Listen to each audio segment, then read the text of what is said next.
Alam niyo masarap, teacher ko? Teacher ko ng high school yan, sa Tondo High School. Anyway, hi! Hello! See, hindi ako nagkamali, kayo ang pinili ko.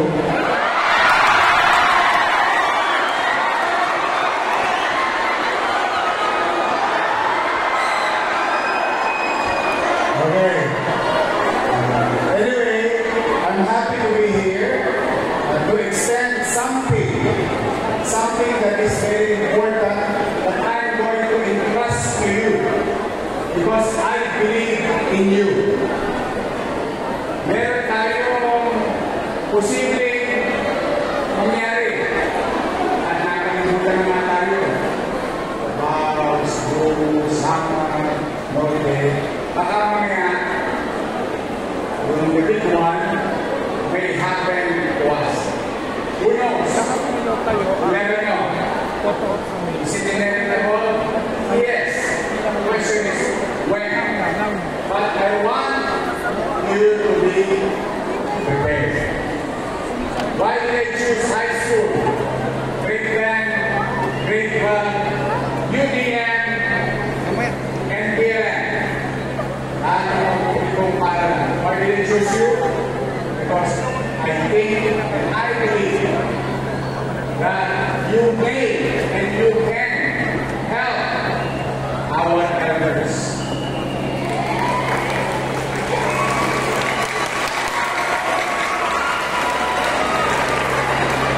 And you may and you can help our youngsters. Tama ba? Kasi you're physically able. And the mention of acquiring knowledge, particularly in first aid,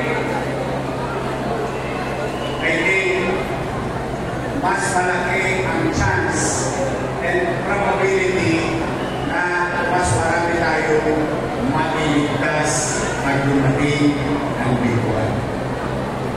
Now, we are here today with your Vice Mayor, with the help of your principal and your teachers and your parents, giving you tools. Tools that you can bring anywhere. In fact, pag hindi tayo yung sense niya, kahit araw-araw mo rin parang lunchbox sa loob ng bago, magandang mo.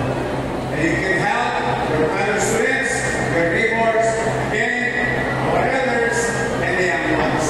Kaya, with the limited resources na meron ang Manila, hindi nagpatiwala kayo sa inyo. At mga kapwa nyo, high school, grade 10, and grade 12.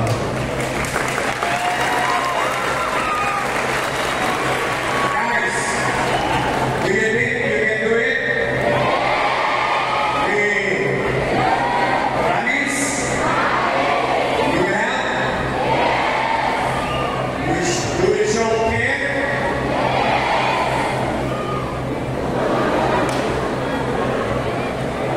Then, tama nga ako. Hindi ako nagkamag-isa. Ang nagkamali lang sa iyo yung binasa ko yun. Sino ba nabas nita? Bakit ba bakit nagtataas ng basit niyo? Bakit ba ako nabasit? Yung kong basit, lalaki na. Anyway, enjoy your time in high school. That's the most memorable time in our academic life. Is high school. That's the best time. Okay. At hindi naman the best time. Hindi mo yung sa kanan mo. Nandiyan yung crush mo.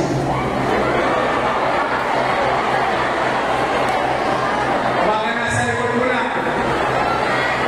Baka nasa harap mo lang. Okay, ako? You enjoy listening. Okay. Ito lang. Simple paalala. Baka kasi may ilan sa inyo may pinagdadaanan nyo.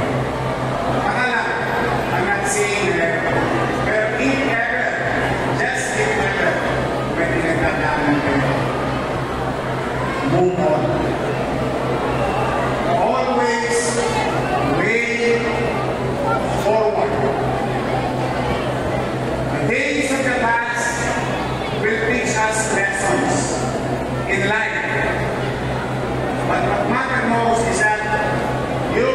ninyo to look into the horizon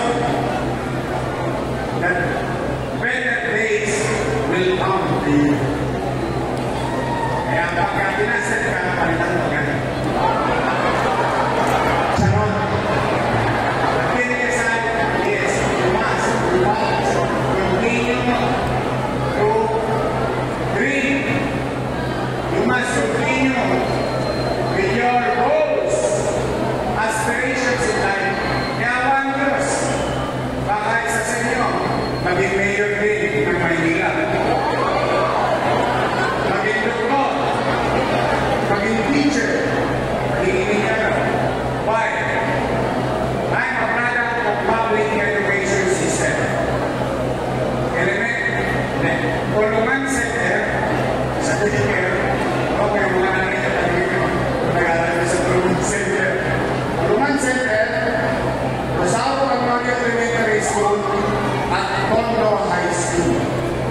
Just imagine that one of you here, some of you here, will be here speaking as mayor, as vice mayor, as doctors and nurses. So it is not impossible because what happened to me can happen to each and everyone. But for now, you must